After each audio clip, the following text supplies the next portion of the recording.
कैसा जीवन है? एक दादाजी को बच्चा जवाब दे देता है। क्या संस्कार है आपके घर में? विचार करिए, सोचिए आप। एक दादाजी को बच्चा जवाब दे रहा। मैंने दादाजी से कहा कि दादाजी ये जवाब दे रहा है आपको। बोले क्या करूं महाराज, सुनता ही नहीं है। एक बोलो तो हजार सुनाता है। मैंने कहा तुम कैसे दादाजी हो? बोले महाराज पूरे जीवन में मेरे बच्चे ने कभी मुझे जवाब नहीं दिया होगा, जो पोता मुझे जवाब देता है। मैंने कहा एक काम करो, जब ये तुम्हें अनर्गल बोले, जब तुम्हें जवाब दे, एक चांटा गाल में जोर से बच्चे को मार देना चाहिए। बोले महाराज कई बार मन होता है लेकिन मारने की हिम्मत नहीं होती। मैंने कहा क्यों? बोले मुझे डर लगता है कि बच्चा पलट के मुझे चाटा ना मार दे। आप सोचिए, विचार करिए, क्या संस्कार दिए हैं आपने। अरे तुम्हें दादाजी होने का हक किसने दे दिया कि एक पोते से आपको डर लगता है? नहीं मेरे भाई, ऐसे बच्चे एक आदर्श व्यक्ति तो नहीं बन सकते हैं। यदि एक दादाजी और एक बाप अपने बच्चे से कुछ कहने में डरता है तो समझना वो ऐसे आत्मघाती संस्कार दे रहा है कि आज बच्चा माँ बाप पर ढोल जमाता है, कल मोहल्ले में जमाएगा, परसों समाज में जमाएगा, और एक दिन तुम्हारा बेटा आदर्शवादी बेटा तो ना बनेगा बल्कि आतंकवादी बेटों में उस बच्चे का नाम शामिल हो जाएगा। आपसे मेरा निवेदन है, इतनी जुर्रत बच्चे की नहीं होना चाहिए कि वह माँ बाप को पलट करके जवाब दे सके। ध्यान रखिए, कैसे होगा ये? जब पति पत्नी रात दिन झगड़ते रहेंगे, लड़ते रहेंगे, जब आप अपने माँ बाप को जवाब देंगे तो औलाद भी तुम्हें जवाब देगी। ध्यान रखिए, बच्चे वही करते हैं जो तुम करते हो। ध्यान रखिए, आप सोचते हो कि बुढ़ापे में हमारा बच्चा हमारी सेवा करे, एक अच्छा बेटा बने, तो आपसे मेरा निवेदन है कि आज से ही अपने घर में बुजुर्गों का सम्मान करना सीख जाइए। अरे मैं कहता हूं कि अपनी भाषा पर विशेष ध्यान दीजिए।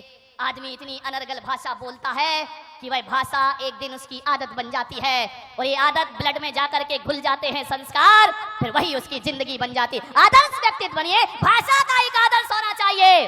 ऐसा परिवार बनाओ, ऐसा माहौल बनाए माताएं कि बड़ों से ही आप कहना ना सीखे बल्कि बच्चों से भी आप कह करके बातें करें, बच्चों में भी जी लगा करके बातें करें। अरे बच्चों की बात तो छोड़ो, मैं तो कहता हूं कि तुम्हारे घर में जो नौकर रहता है ना, उससे भी इज्जत से पेश आइए।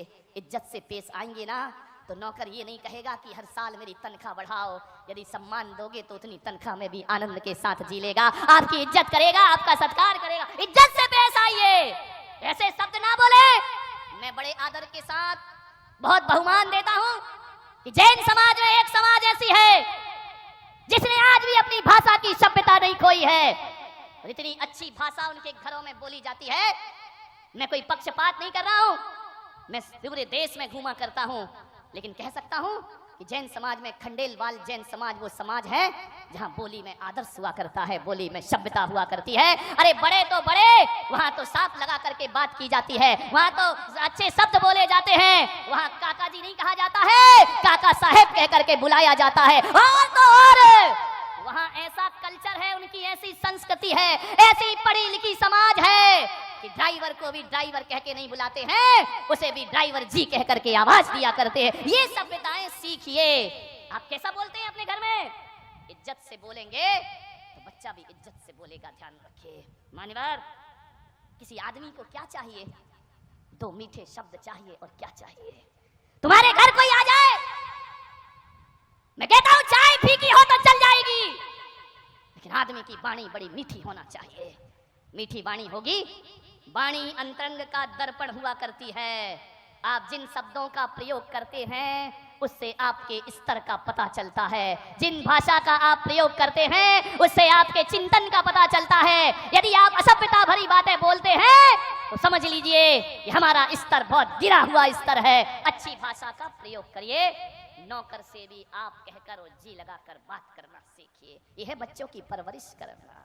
यदि आपका जीवन अच्छा नहीं है, आपके जीवन में यदि पवित्रता नहीं है, आपका जीवन यदि अनुशासित और मर्यादित नहीं है, तो ख्याल निकाल दीजिए कि आपकी औलाद मर्यादा पुरुषोत्तम राम बन करके खड़ी होगी। ये केवल एक ख्याली पुलाव है।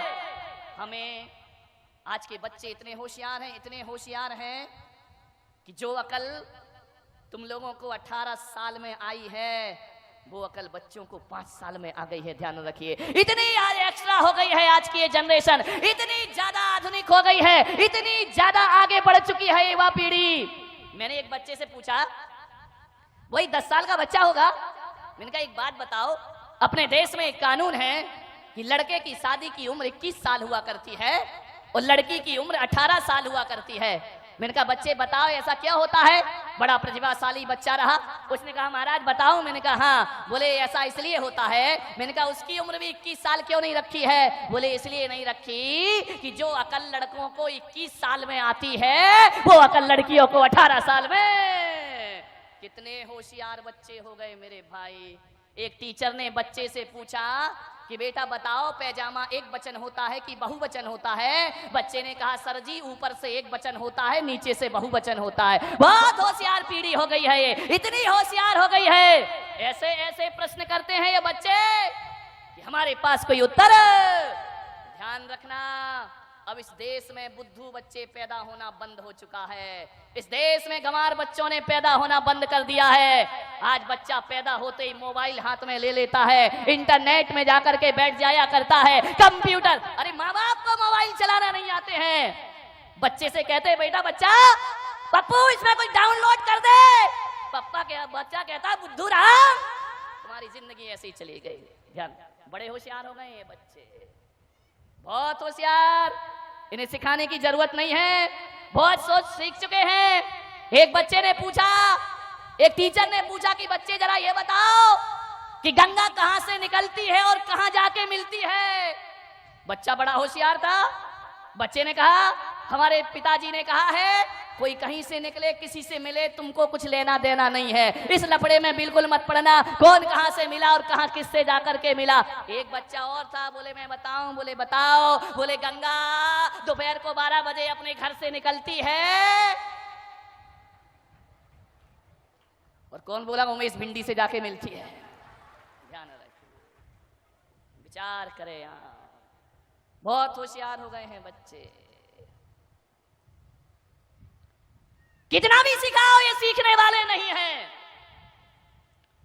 एक माँ बाप मेरे पास आए, बोले महाराज हम बच्चे को जो सिखाते हैं वो उल्टा ही करता है। मैंने कहा ध्यान रखो, ये पीढ़ी बिल्कुल नहीं सीखेगी, सिखाने के तरीके बदलना पड़ेंगे हमें। एक पति पत्नी मेरे पास दर्शन करने आए, 5-6 साल का बच्चा भी साथ था। पति पत्नी ने बच्चे से कहा कि महाराज हैं इन्हें धोख दो, इनको प्रणाम करो। बच्चा धोख देने को तैयार नहीं। माँ बाप ने उसका सिर पकड़ा और मेरे पैरों में रख दिया। अरे मैंने कहा ये क्या अत्याचार कर रहे हैं आप? बोले अत्याचार नहीं कर रहे महाराज, संस्कार दे रहे हैं। मैंने कहा धत्तेरे की संस्कार? वो अखड़ा जा रहा है, तुम उसकी गर्दन मेरे सिर में लगाए जा रहे, लगाए जा रहे, लगाए जा रहे। बच्चा कह रहा नहीं करूंगा, नहीं करूंगा, नहीं करूंगा। तो मैंने कहा इस तरीके से ये प्रणाम नहीं करेगा। तो उन्होंने कहा महाराज हम कैसे सिखाएं, बड़ा ढीठ हो गया, कुछ सीखता ही नहीं है। मैंने कहा बच्चा ढीठ नहीं हो गया, तुम्हारी सिखाने की शैली गलत हो गई है। छोटा सा बच्चा था, ज्यादा बोलना भी उसे नहीं आता था। माँ बाप से मैंने कहा एक काम करो, तुम दोनों जरा हाथ जोड़ो। माँ बाप ने हाथ जोड़े। मैंने कहा तुम नमोकार मंत्र पढ़ो। माँ बाप नमोकार मंत्र पढ़ने लगे। छोटे से बच्चे ने देखा कि मम्मी पापा हाथ जोड़े हैं, उसने भी झट से हाथ जोड़ लिए। अब नमोकार तो उसे आता नहीं था, वह मुंह से बुदबुदाने लगा, ओंठ चलाने लगा। अब मैंने कहा तुम दोनों प्रणाम करो। माँ बाप ने प्रणाम किया और बच्चे ने भी प्रणाम कर लिया। एक बात याद रखना, ग्वालियर वालों में आपसे इतना ही कहना चाहता हूँ, ये बात कहने का इतना ही मेरा मकसद है कि ये पीढ़ी 21वीं सदी की पीढ़ी ये सिखाने से नहीं सीखेगी, ये दिखाने से सीखा करती है। अरे जैसा तुम करोगे वैसा बच्चे करेंगे, जैसा तुम दिखाओगे बच्चे वैसा ही। अब सिखाओ मत, इन्हें करके कुछ दिखाइए। यदि आपने दिखा दिया, मालूम है बच्चे कैसे होते हैं? ये जो कैमरा लगाना मेरे सामने, टीवी का कैमरा, कभी छोटे बच्चों को देखना जो पलंग पे लेटा रहता है, वह बोलता कम है, वह देखता ज्यादा है। छोटे बच्चे किसी भी चीज को बड़ी टकटकी लगा करके देखा करते हैं। हमारी पलकें झपक जाएं लेकिन बच्चों की पलकें नहीं झपका करती हैं, बड़ी टकटकी लगा के देखते रहेंगे, देखते रहेंगे। आप सोच रहे हैं कि ये देख रहा है, अरे वो देखना नहीं, वो इस कैमरे की तरह निगाहें टकटकी लगा करके देख रहा है, और जो जो बच्चा देख रहा है वो उसके दिमाग में रिकॉर्ड होते चले जाता है, और जो जो रिकॉर्ड होता है वही उसका व्यवहार। अभी कैमरा मुझे देख रहा है, बिल्कुल टकटकी लगाए, यहाँ वहां नहीं देख रहा है, और अभी कुछ नहीं बोल रहा, चुपचाप खड़ा है। और जब मैं चुप हो जाऊंगा फिर ये बताएगा कि मैंने कैसा एक्शन किया, मैंने क्या बोला।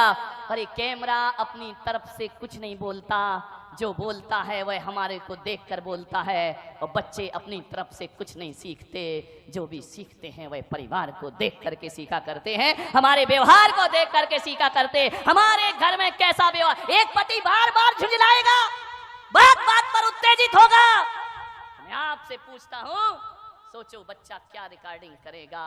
एक बात ध्यान रखिए, जब तक औलाद नहीं हुई है तब तक जो करना है कर लो, और जिस दिन किसी औलाद को जन्म दे दो तो माँ बाप बनने का रोल अदा आपको करना चाहिए, शिक्षक बनने का रोल अदा आपको करना चाहिए। माँ की गोद बच्चे की प्रथम पाठशाला हुआ करती है। स्कूली ज्ञान के भरोसे मत रहना।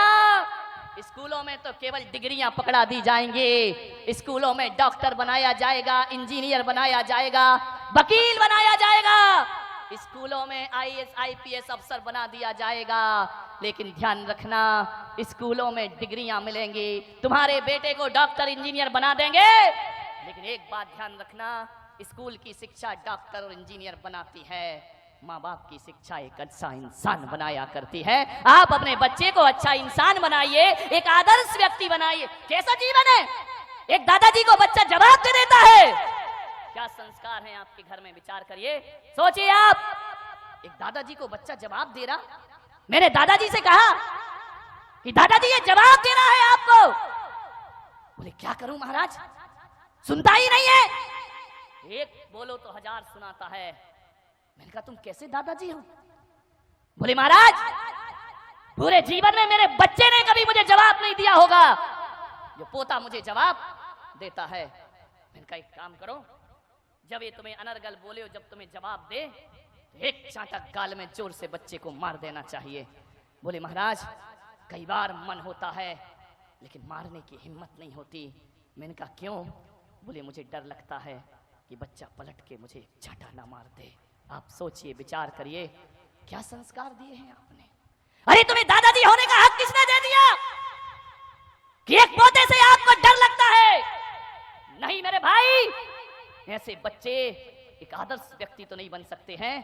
यदि एक दादाजी और एक बाप अपने बच्चे से कुछ कहने में डरता है तो समझना वो ऐसे आत्मघाती संस्कार दे रहा है कि आज बच्चा माँ बाप पर धौंस जमाता है, कल मोहल्ले में जमाएगा, परसों समाज में जमाएगा, और एक दिन तुम्हारा बेटा आदर्शवादी बेटा तो ना बनेगा बल्कि आतंकवादी बेटों में उस बच्चे का नाम शामिल हो जाएगा। आपसे मेरा निवेदन है, इतनी जुर्रत बच्चे की नहीं होना चाहिए कि वह माँ बाप को पलट करके जवाब दे सके। ध्यान रखिए, कैसे होगा ये?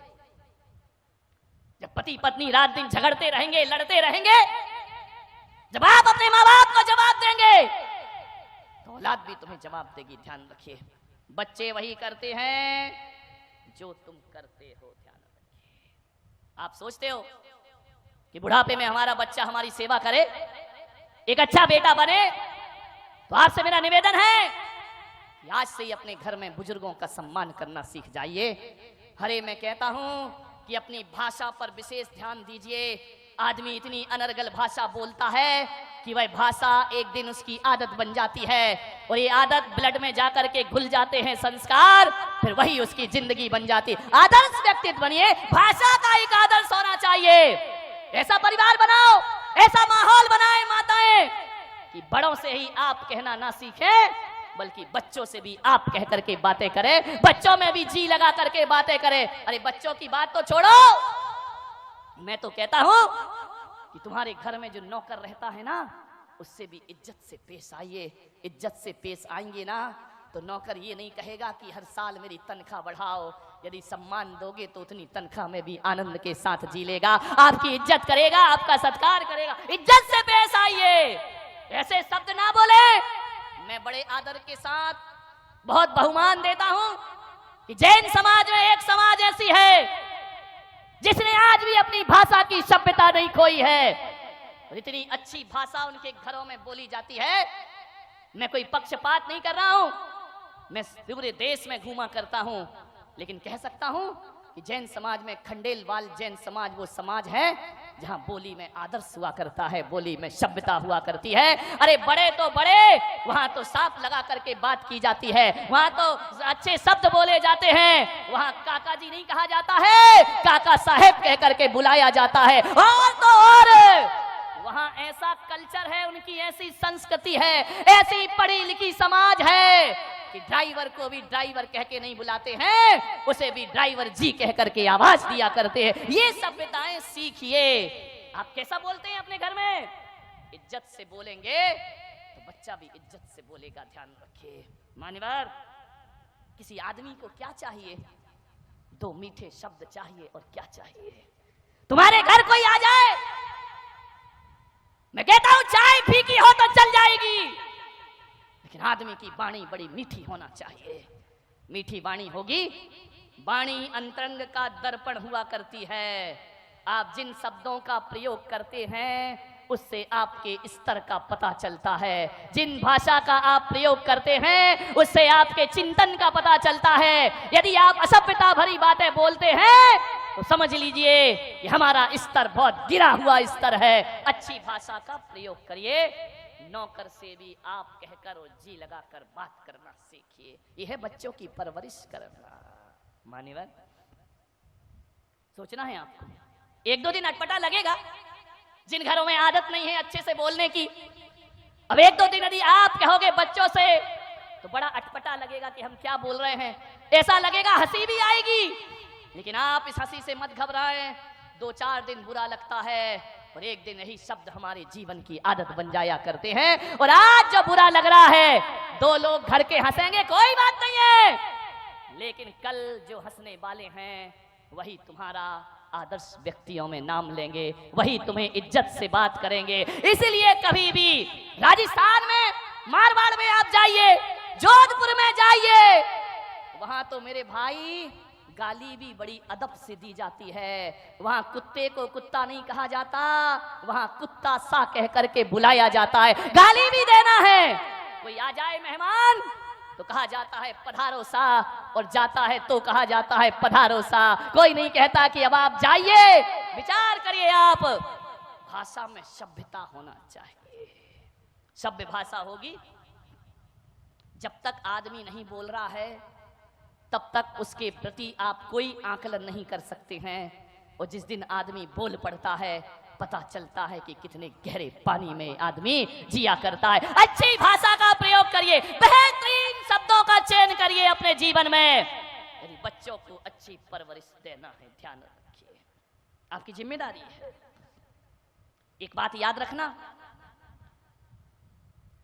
एक विद्यालय बनाना बहुत आसान काम है, 100 स्कूल बनाना आसान काम है, कोई बहुत बड़ा काम नहीं होता है। 100 विद्यालय बनाना कोई बहुत बड़ी बात नहीं है, लेकिन एक बच्चे को अच्छे संस्कार देना ये 100 विद्यालय से बढ़कर भी मेहनत का काम हुआ करता है। 100 स्कूल से भी बड़ा काम हुआ करता है। मंदिर बनाना आसान है, लेकिन एक व्यक्ति को इंसान बनाना बहुत कठिन काम हुआ करता है। ध्यान